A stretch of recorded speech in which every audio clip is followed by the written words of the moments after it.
आज के 25 वर्ष पहले मैं लखनऊ से आ रहा था ट्रेन से, तो सीतापुर स्टेशन पर थोड़ा उतरा पानी पीने के लिए। उस समय टोटी में ऐसे चुल्लू लगाकर पी लेता था। झंझट कौन करे, कमंडल समंडल कहाँ संभालो।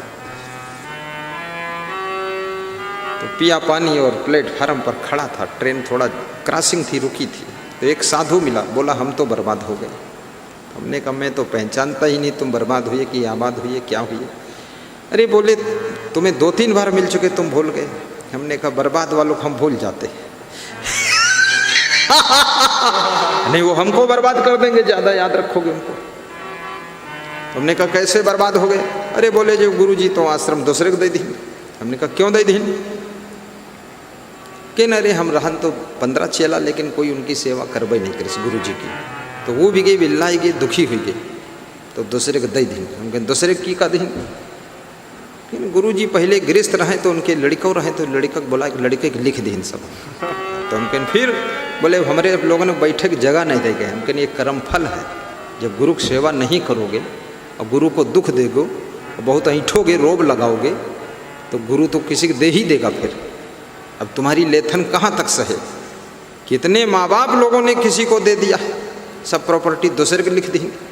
अब वो बौड़म दास घूम रहे हैं, बनियान फटी पहने हुए। ये सब कर्म का फल है। माँ बाप को सताओ मत, सास ससुर को दुखाओ मत।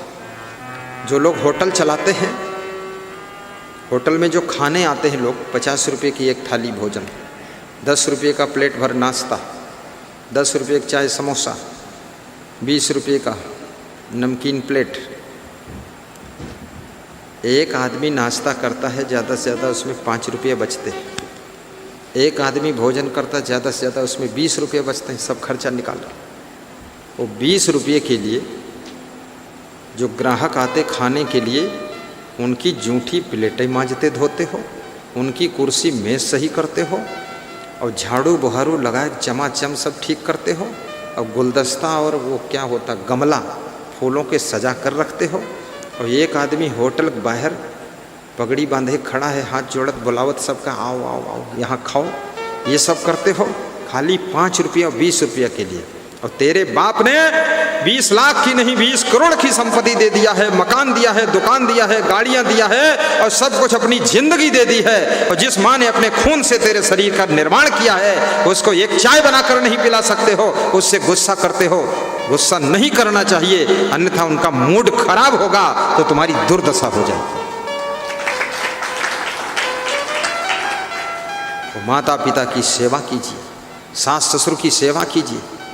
समझ लो कि कम से कम लोग दूसरे को भोजन खिलावत है, ना जाने कौन गंदा आदमी खाई से मांस मछली खाए कावा है कि कतनी भगमच्छर मचाए है, पुड़िया हुए थूकत है, पान खात है, दारू पिए थे होटल में यहाँ, और उसी में तुम उनका खवावत हो।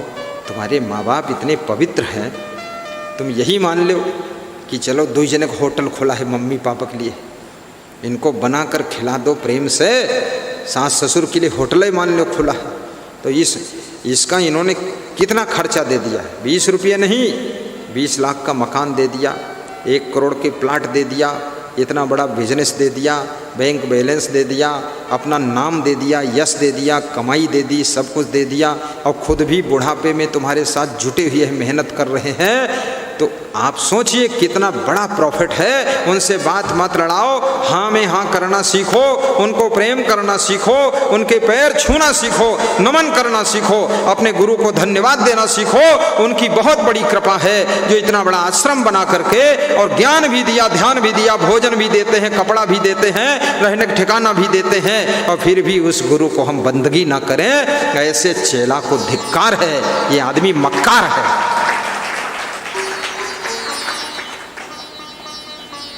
गुरु ने कितना इंतजाम कर दिया है, आप देख लो। जैसे हम लोग आए हैं, हम लोग यहाँ क्या लाए हैं? घर से भाग कर आए। ये सब भगोड़ा पंथी बैठे, ये सब भागे हैं, खाली अंडरवियर लेके खुल्लम खुल्ला, पीठ में बनियानी पहिरे, अड़बड़ बड़बड़ भागत चले आए। बस भागे ना तो घर वाले आने भी नहीं देंगे। वो भी सोचते हैं कि इसको जाने मत दो, धमधूसर से यही काम लो पकड़ के। घर वाले तो वो छोड़ेंगे भी नहीं। अब यहाँ आए खाली हाथ आए। मैं जिस दिन पहली बार यहाँ आया था दोपहर में आया था, संत लोग कोई उस समय थे नहीं, तो मेरे गुरुजी मिले मुझको, तो अंदर जाकर एक गिलास दूध लाए हमारे पीने के लिए। तो मैंने कहा गुरुदेव आप दूध लेने क्यों गए थे? तो गुरुदेव ने कहा क्यों म्यों मत करो, पी लो। हमने कहा कोई आपके शिष्य लोग लाना चाहिए। बोले नहीं, मैं अपने हाथ से पिला देता हूँ, ये दूध पियो, फिर पूरे विश्व को तुम अमृत पिलाओ। अमृत पिलाना, अमृत ज्ञान बांटना, पी लो। मैं पी लिया। गुरुदेव के ज्ञान को सुना, अच्छा लगा। गुरुदेव ने तुरंत हमको बिस्तर व्यवस्था करवाई, सब सेटिंग करवा दी, भोजन भी निःशुल्क मिला, रहने को निःशुल्क मिला। नहीं तो किसी होटल में रहो जाकर तो 1500 रुपये तो लेगा ही एक दिन का। अब मैं यहाँ 35 साल से रह रहा हूँ, 35 साल, तो इसमें ये लोग भी कोई 6 साल, कोई 10 साल, कोई 15 साल, कोई 18 साल से रह रहे हैं। अब बस हम पूजा पाठ करते रहते हम लोग, बस सवेरे उठते हैं, गुरु दीन दयाला धीरज आला, दूध का प्याला ठंडा पियो, बस यही चल रहा है। फिर खीर भी खावा, हलवा पावा, आलू बंडा लावा जी, ध्यान लगावा, योगा किया, नाश्ता किया, फिर सोवा जी। यही चल रहा और क्या हो रहा है? कौन यहाँ खेत में हम कुदाल फावड़ा चलाने जाते? तो ये सब गुरु की महिमा है, जो इतना उसने ज्ञान दिया है, जो मन इंद्रियां बस में हुई है।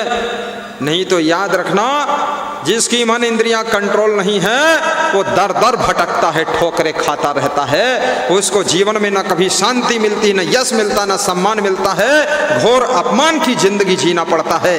ये गुरु कृपा है जो चंचल मन बस में हो गया, मन मंदिर बन गया, दिल देवालय हो गया, तन तीर्थ हो गया और कर्म ही धर्म बन गया और जिंदगी बंदगी बन गई और जिंदगी धन्य हो गई। ये गुरु की कृपा है, ये कोई साधारण बात नहीं है।